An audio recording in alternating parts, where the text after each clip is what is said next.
তো সকলের মতামতের ভিত্তিতে আমরা সিদ্ধান্ত নিয়েছি যে আমরা যে সেন্সর শব্দটিকে সেই শব্দটিকে আমরা বাদ দিয়ে দিচ্ছি এবং আমাদের যেই 2023 সালের আইন বাংলাদেশ চলচ্চিত্র সার্টিফিকেশন আইন সেই আইন অনুযায়ী আমরা দ্রুত সময়ের মধ্যে প্রজ্ঞাপন দিয়ে এই সার্টিফিকেশন বোর্ডটাকে পুনর্গঠন করব। এটা আমাদের চলচ্চিত্র জগতের যারা আছেন তারা দীর্ঘদিন ধরেই সেন্সরশিপের বিরুদ্ধে কথা বলে আসতেছিলেন এবং এই তাদের এক ধরনের অ্যাক্টিভিজমের ফলে কিন্তু এই যে সার্টিফিকেশন আইনের কথা ভাবা হয়েছিল বিগত রেজিমে, যদিও এই আইনটিতে অনেক ত্রুটি রয়েছে। কেবলমাত্র সাংবাদিক পরিচয়, সাংস্কৃতিক ব্যক্তিত্ব বা কবি পরিচয়ের কারণে কিন্তু কেউ রেহাই পেয়ে যাবে না।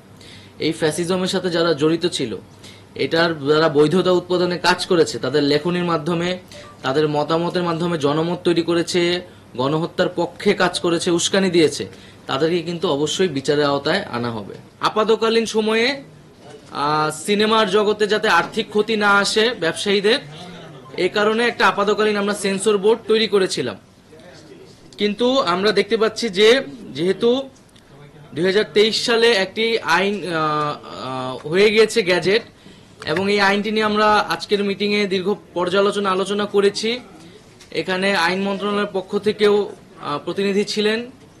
তো সকলের মতামতের ভিত্তিতে আমরা সিদ্ধান্ত নিয়েছি যে আমরা যে সেন্সর শব্দটিকে সেই শব্দটিকে আমরা বাদ দিয়ে দিচ্ছি এবং আমাদের যেই 2023 সালের আইন বাংলাদেশ চলচ্চিত্র সার্টিফিকেশন আইন সেই আইন অনুযায়ী আমরা দ্রুত সময়ের মধ্যে প্রজ্ঞাপন দিয়ে এই সার্টিফিকেশন বোর্ডটাকে পুনর্গঠন করব। এবং সেক্ষেত্রে বলে রাখা ভালো যে 2023 সালের যে আইনটি রয়েছে বাংলাদেশ চলচ্চিত্র সার্টিফিকেশন আইন, সেই আইনটিও অনেক ত্রুটিপূর্ণ। সেই আইনের অনেকগুলো ত্রুটি নিয়ে প্রাথমিকভাবে এখানে আলোচনা হয়েছে এবং সেই আইনটিও নানা অংশীজনের সাথে আলোচনা করে সংশোধনের জন্য আমরা কাজ করব। সেই প্রস্তাবনা তৈরি করা হবে। তবে আপাতকালীন আমাদের সিনেমার জগতের যাতে আর্থিক ক্ষতি না আসে, এবং যেহেতু প্রচুর সিনেমা আসলে পেন্ডিং রয়েছে, সেগুলোকে দ্রুত মুক্তির ব্যবস্থা করার জন্য আমরা এই যে সার্টিফিকেশন বোর্ড, সেই সার্টিফিকেশন বোর্ডটি পুনর্গঠন করা হবে প্রজ্ঞাপনের মাধ্যমে, এবং আইনের সাথে সাংঘর্ষিক হবে না, এইভাবে প্রজ্ঞাপন দিয়ে আমরা আপাতকালীন কাজ শুরু করব। এটা আমাদের চলচ্চিত্র জগতের যারা আছেন তারা দীর্ঘদিন ধরেই সেন্সরশিপের বিরুদ্ধে কথা বলে আসতেছিলেন এবং এই তাদের এক ধরনের অ্যাক্টিভিজমের ফলে কিন্তু এই যে সার্টিফিকেশন আইনের কথা ভাবা হয়েছিল বিগত রেজিমে, যদিও এই আইনটিতে অনেক ত্রুটি রয়েছে এবং এমন অনেক ধারা রয়েছে যেটা অনেকটা সেন্সরশিপের মতোই। কিন্তু যেহেতু এটা গ্যাজেট হয়ে গেছে, ফলত আগের আইনে আসলে সেন্সর কার্যক্রম করাটা এখন সম্ভব নয়, বৈধ নয়। ফলে আমরা এই নতুন আইন অনুযায়ী আপাতকালীন আমাদের যেই সিনেমার ছবি মূল্যায়নের কাজগুলো, সেই কাজগুলো আমরা চলমান রাখবো।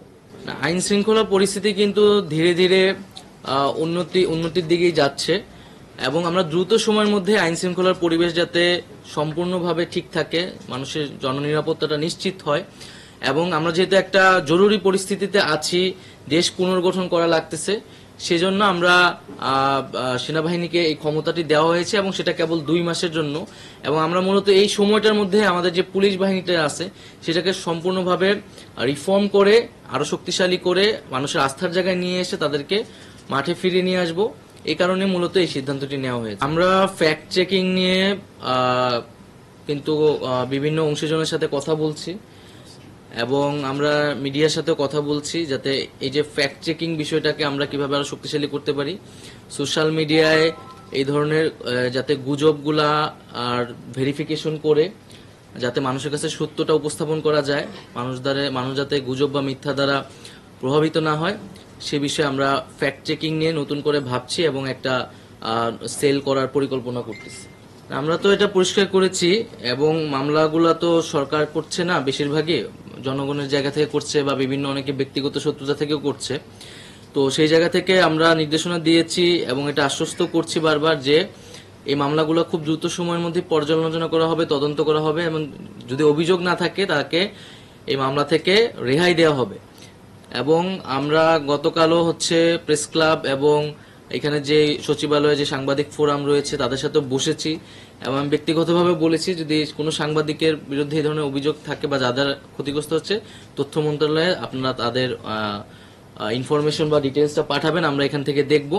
তবে পাশাপাশি এটাও বলেছি যে কেবলমাত্র সাংবাদিক পরিচয়, সাংস্কৃতিক ব্যক্তিত্ব বা কবি পরিচয়ের কারণে কিন্তু কেউ রেহাই পেয়ে যাবে না। এই ফ্যাসিজমের সাথে যারা জড়িত ছিল, এটার যারা বৈধতা উৎপাদনে কাজ করেছে, তাদের লেখনীর মাধ্যমে, তাদের মতামতের মাধ্যমে জনমত তৈরি করেছে, গণহত্যার পক্ষে কাজ করেছে, উস্কানি দিয়েছে, তাদেরকে কিন্তু অবশ্যই বিচারের আওতায় আনা হবে।